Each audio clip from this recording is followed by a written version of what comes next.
Salut tout le monde! Pour cette vidéo, je me suis dit que j'allais faire un second tour du côté de GLFOS. GLFOS, si vous connaissez pas encore, c'est un système d'exploitation libre et gratuit, développé et maintenu par la communauté Gaming Linux FR. Communauté qui s'est d'abord construite autour d'un serveur Discord et de la chaîne YouTube du youtubeur VinceFF, mais qui s'est depuis diversifiée sur différents supports. Ils ont notamment un site internet, mais aussi un espace Matrix, qui est l'un des espaces les plus actifs de la communauté Matrix francophone. Il y a quelques temps, ils ont lancé le projet de concevoir une distribution Linux, leur propre distribution, basée sur NixOS et qui aurait pour objectif d'être la distribution Linux la plus accessible et la plus performante pour les joueurs de jeux vidéo sous Linux. Ils ont donc conçu ou soutenu des outils qui allaient dans le sens de créer un système le plus simple et efficace possible. Lors de ma première review de GLFOS, j'en avais dit que c'était une très bonne proposition,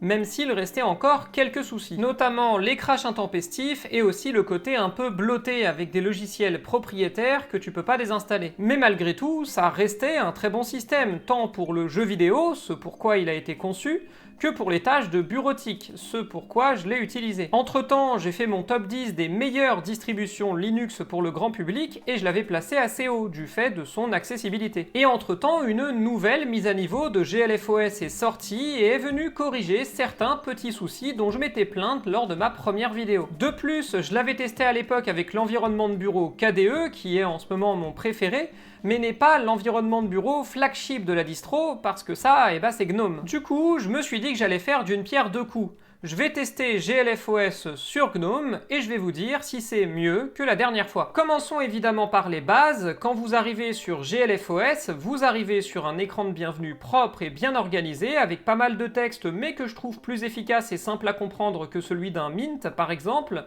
et qui n'oublie pas de bien vous dire où vous êtes censé aller pour télécharger les logiciels. Il nous permet de voir que GLFOS est certes orienté gaming et studio, mais malgré tout il se veut intuitif pour tout le monde et possède aussi un pare-feu configuré et configurable. Par défaut, GLFOS propose 5 versions. La version de base, orientée jeux vidéo avant tout, les versions Studio, Studio Pro et Streamer pour la création audiovisuelle, qui viennent avec des outils de diffusion et de montage, et notamment une version optimisée de DaVinci Resolve, même si vous n'avez pas la configuration recommandée, ça fonctionnera pas, même si a priori ça marche mieux sur GLFOS que sur les autres OS Linux, parce que du coup ils ont tout fait pour faciliter son lancement, et comme Resolve a la réputation d'être le meilleur logiciel de montage actuel, je peux comprendre la pertinence de l'inclure. Cela dit, si vous n'en voulez pas, il y a Kdenlive aussi, qui est le meilleur logiciel de montage libre aujourd'hui à mes yeux. Et enfin, il y a une version mini avec quasiment rien dedans et qui vous laisse installer ce que vous voulez.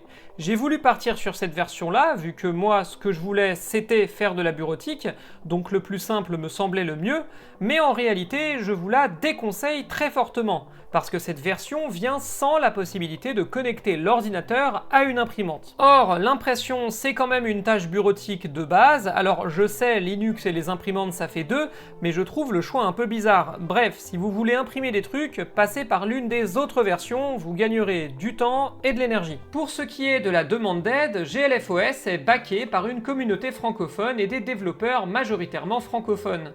Et ça c'est cool pour nous autres francophones parce que du coup c'est très facile d'obtenir de l'aide. L'écran de bienvenue de GLFOS continue de rediriger prioritairement vers leur serveur Discord, mais désormais les versions normales de GLF viennent toutes avec le client Matrix Element installé par défaut, ce qui vous permet, en créant un compte, d'accéder à la fédération Matrix, sur laquelle GLF possède un espace actif dans lequel vous pourrez demander de l'aide sans fournir de données personnelles à Discord. L'environnement de bureau flagship de GLFOS, c'est donc GNOME, et on sent quand même bien que les utilitaires de GLF ont plutôt été construits avec GNOME en tête qu'avec KDE.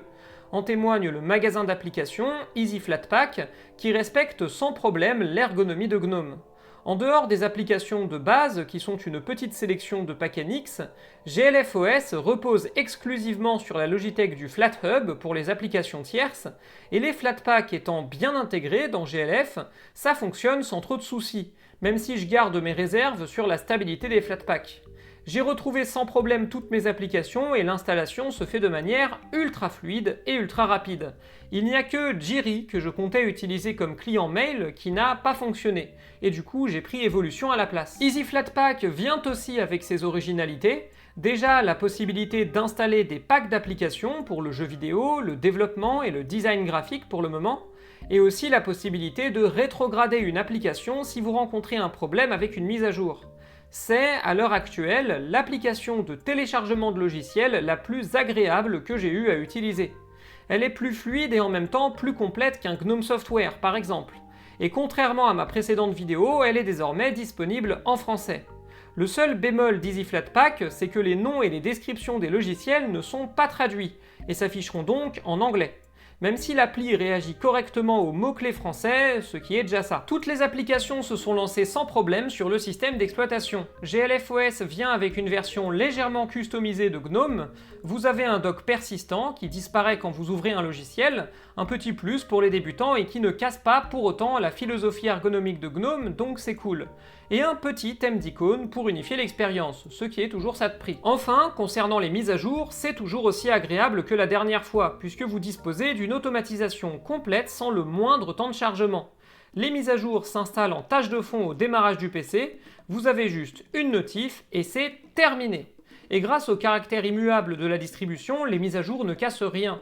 Et s'il y a un souci, vous avez juste à rétrograder GLF lors du démarrage, et ça se fait là aussi sans le moindre temps de chargement.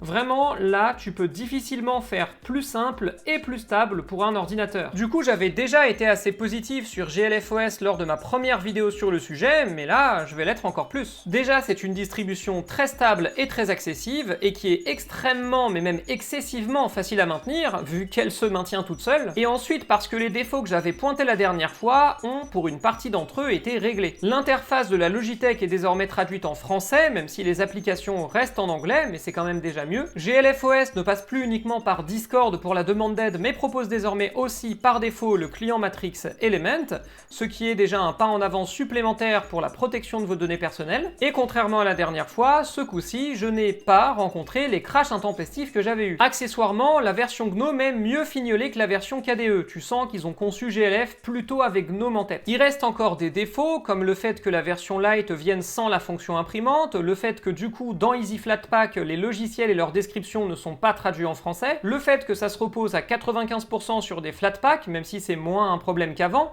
et aussi bien sûr le fait que c'est quand même un peu bloaté, mais ça reste malgré tout l'une des meilleures distributions Linux à recommander au grand public, et plus particulièrement au grand public francophone.